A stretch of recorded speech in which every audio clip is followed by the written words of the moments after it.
So, who were the people who met in Philadelphia to come up with the Constitution? Well, there were 55 delegates from 12 states. One of them still was the no-show. Most of these people represented the wealthy, like wealthy planters, lawyers, and merchants. So these weren't the people who were doing the Shays Rebellion. These were the people who were paying for the private army that put down the Shays Rebellion. So their interests might be a little bit different than the majority of the people. So there were some critical issues.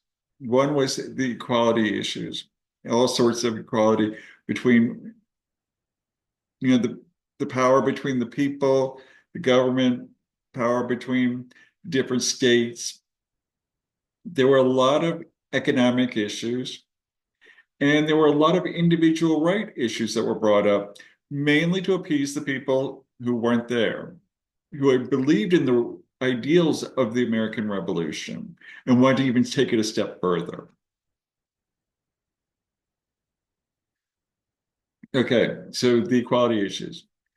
One was, how should states be representative in this new government? New Jersey came up with a plan which was basically every state should have the same number of delegates, kind of like we have with the Senate. Virginia said, hey, representation should be based on population. So then they came up with the Connecticut Compromise, which is, they're the two houses, one which is based on every state has the same number of representatives in the Senate. And then where the House of Representatives is based on population. And then there was the issue of how do you count slaves? Because slaves in their states were considered property. But when they wanted more representation, those same states claimed that they were people and should be counted as part of the population. So they were counted as 3/5.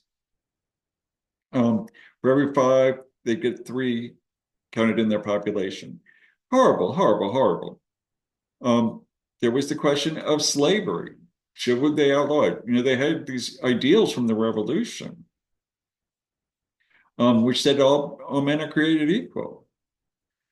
And they were, against tyranny and what could be more tyrannical than owning slaves. And equality in voting. Should people only with land be able to vote? How are we going to determine that? Okay. So, how do they resolve it? As I said, the Connecticut Compromise, states have equal representation in the Senate, but representation in the House is proportionate to population. Slavery, they just punted. Basically, they just punted. They were like, future generations can deal with this. There was great amount of disagreement, even in 1776, 1784, still great. It was a hot button issue. Instead of dealing with it, they bumped it up. They just kicked the can down, creating all sorts of problems.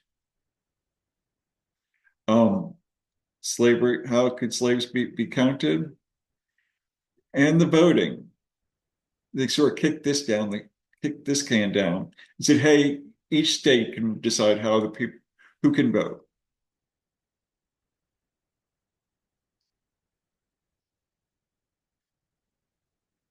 One thing that they got rid of was interstate tariffs. Virginia could not charge Carolina a tariff for sending goods into Virginia. They tried as best they could to come up with get rid of the worthless paper money. States were each printing their own currency. Sometimes different banks were doing their own currency. And there was the inability of Congress to raise revenue. So they gave Congress more economic power, but limited economic interference of states. So Congress would decide the big economic issues. And it would require the new government to repay debts of $54 million. Doesn't seem like a huge amount when we talk about trillion-dollar deficits, but this was their deficit for expenses that they come up with during the Revolutionary War. There were people who lent the First Continental Congress money with the revolution, and they wanted to get paid. So, what could this new Congress do? Levy taxes, pay debts, borrow money, coin money and regulate its value, regulate interstate and foreign commerce, establish uniform laws of bankruptcy, punish piracy, punish counterfeiting, create standard weights and measures. 1 pound should be 1 pound. Establish post offices and post roads. This was critical to the new economy. Protect copyrights and patents, so that someone in another state could just say, hey, I invented this, when they really just stole the idea from somebody else in a different state. States could not issue their own money. Tax imports or exports from abroad or other states. The national government could, put in tariffs from foreign powers, but the states could not. Pass laws impairing the obligations of a contract. So, the whole idea was, if you get into a contract in one state, it will be recognized by another state. Require payments of debts in paper money, and states were required to respect civil court judgments and contracts made in other states, and return fugitives from slavery from other states.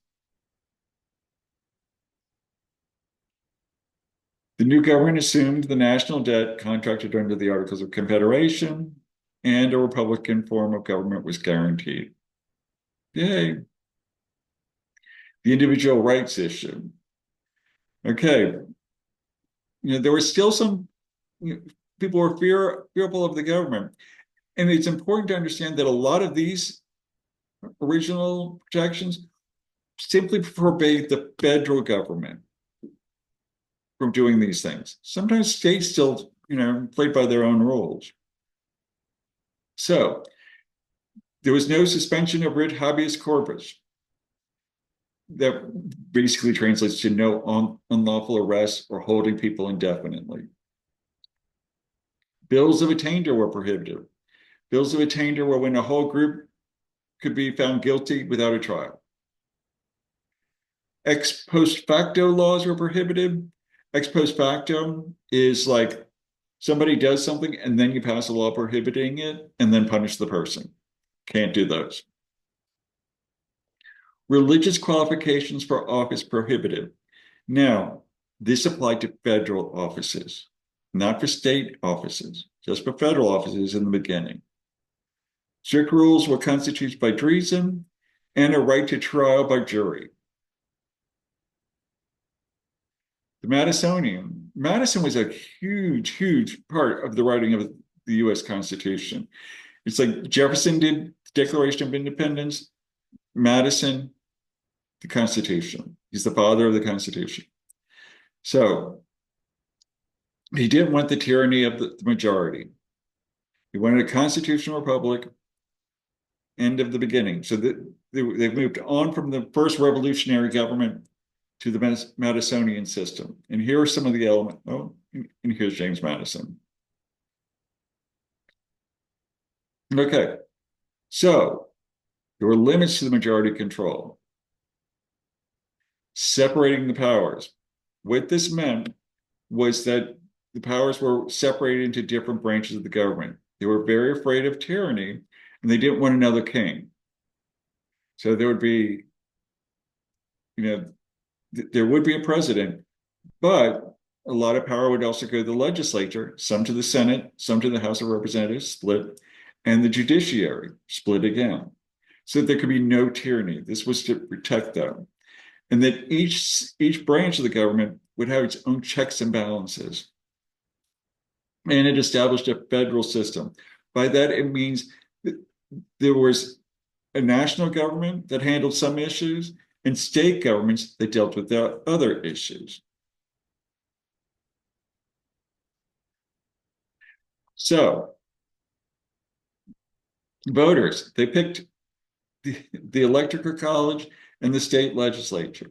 The Electoral College picked the president. The state legislatures then elected the Senate. That's something that was very different back then. The state legislators picked the Senate, and the voters picked the House of Representatives. And the judiciary was formed by the president would nominate people, and the Senate would confirm. Some of this still is around, except now the voters pick the Senate. And the judiciary, there were lifetime appointments. The idea was that they would be separated from the political process so that they would try to rule in the best way for the country and not for whoever appointed them.